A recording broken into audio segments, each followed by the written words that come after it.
大家好，我是后世，欢迎来到我的频道。你今天戴什么表呢？今天要来开箱一款非常特别的手表，来自 RGMT 的 GTM 机械表。这只手表最近在 IG 上引起了我的注意。这是一款结合川崎夜光与自动机芯的表款。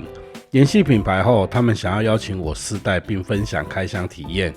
我一听到重点价格只要$159，马上引起了我的好奇。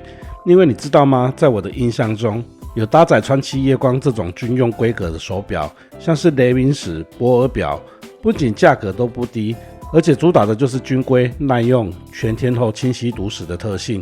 就拿最入门的雷明石 Pacific Drivers 记忆类来说，动辄就要4万台币起跳，而更高阶的夜光之王称号的波尔表就更贵了。那么 RGMT 用$159的价格做得出来吗？效果怎么样？会不会只是噱头？所以我决定接下这个合作邀约，品牌方提供手表让我来拍影片。虽然这是一支商业合作影片，但是我也会秉持一贯的原则，在不预设立场下，对表款的真实体验，该收的优点，该提的缺点，我绝对都不会避开。所以接下来就让我们来实测这支 RGMT GTM 机械表，看看它的外观规格、夜光表现以及实际佩戴感，究竟是一个划算的机械表选项，还是它只是图片比实品好看的行销包装？我们先来看规格的部分。表壳材质由 316L 不锈钢制成，表壳直径是13毫米，表耳到表耳51毫米，在厚度上的测量为 14.2 毫米，重量150公克，搭载的是 Milta 8215自动上链机芯，防水深度100米，售价$159。手表装在这个软盒保护盒里，这是我喜欢的设计，可以将我的手表放入保护盒中随身携带，保护的效果不错，体积也很轻巧。盒里有说明书和一张空白的保护卡。我们先来看看这只表的外观设计。表盒直径是13毫米，厚度约 14.3 毫米，算是一只分量感十足的大表。整体造型走的是粗犷军表路线，搭配拉丝与高抛光交错处理。正面可以看见表耳前端有一道亮面切角，虽然不是高级打磨，但在光线下还是能看到许多反射效果。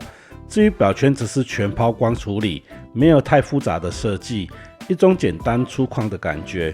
这边我觉得比较可惜的是表耳的设计，从侧边来看，表耳的下弯角度明显过头了。虽然它的表耳长度有约51毫米，但在佩戴贴合度可能会不好，会有悬空感。对于手表较细的朋友来说，会显得不那么友善。表冠这部分是用偏小的推拉式结构。虽然这只表标榜100米防水，但是看到这个非旋入式表冠，让我对它的防水实力打上一个问号。日常防泼水应该是没问题，但要下水的话就不建议了。这表款配备了一款非常制式的3板链带，宽度由20缩减到18毫米，整体使用拉丝处理。但我必须说，这条链带的做工算是一个比较明显的短板，一来边角修饰不够，有些地方甚至摸起来还会有点割手感，二来链结精准度不太够，拿在手上稍微晃动一下，就能感觉出那种不够扎实的松动感。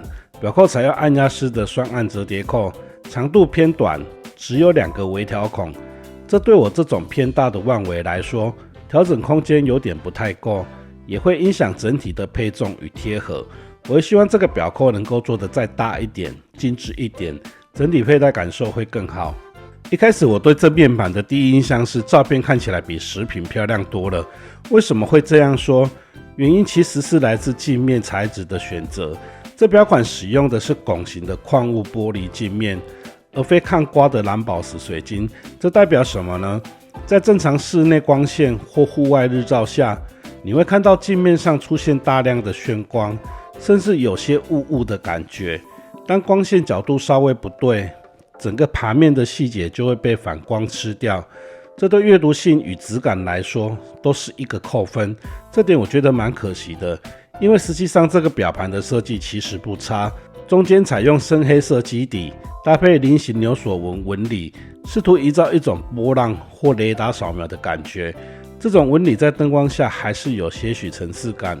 指标采用梯形的设计，整体造型刚硬有型。12点钟特别设立了一个阿拉伯数字，增加视觉重心。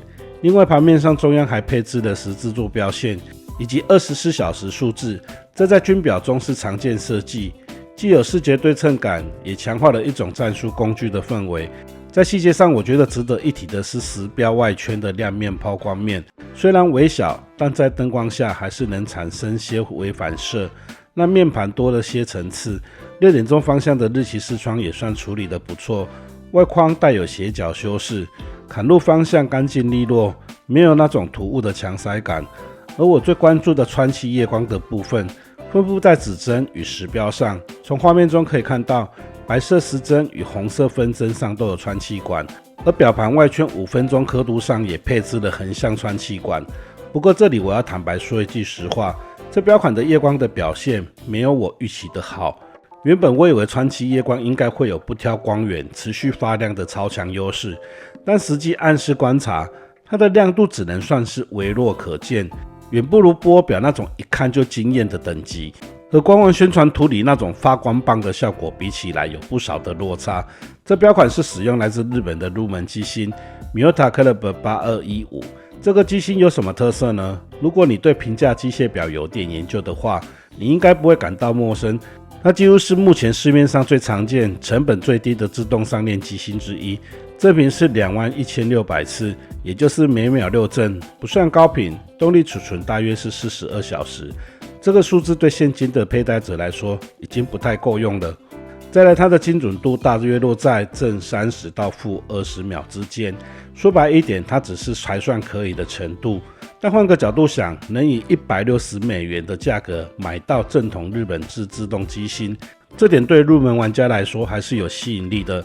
表壳直径是13毫米，厚度14.3毫米，表的长度51毫米，佩戴在我8英寸的望远上感觉还是可以驾驭的。虽然从数据上看起来稍微偏长，但实际戴上手最明显的感受是大但不贴合。若你的手腕较细，比如6.5寸、7寸左右，戴起来可能会有一种表在手外面浮着的感觉。再来，它的厚度达到14.3毫米，加上镜面微微隆起的弧形矿物玻璃，所以侧面看会有那种整块表壳有点鼓出来，尤其是搭配那个几乎没有明显内凹的表耳角度，会让整只表在手腕上有一点悬空感，不会像是有些运动表那样贴合包覆。重量方面有150克，但戴起来不算特别重，但是它的配重不太理想，像我在佩戴的时候，手一挥会感觉表头在那里晃了一下，这跟它偏小又偏短的表扣有关。说到这里，我想我该来老实说说我对这只表的整体感想了。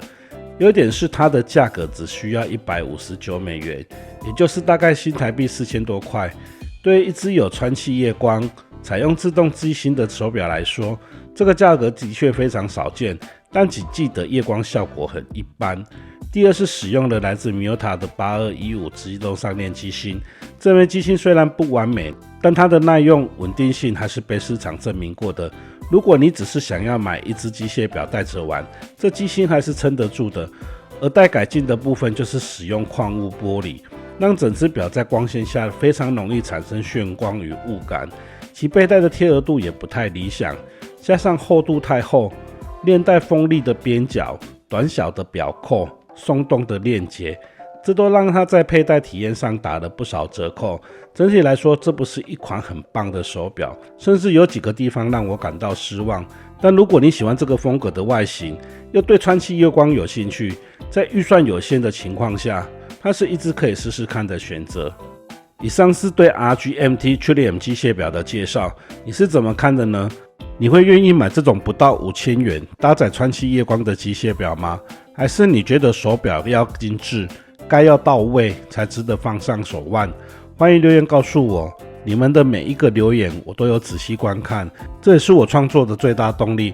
如果你喜欢这样的开箱真实评论的内容，也别忘了帮我按个赞，订阅厚实频道，打开小铃铛，让我有更多能量继续带来更多精彩内容。谢谢你的收看，我是厚实，愿上帝祝福你，我们下次见，拜拜。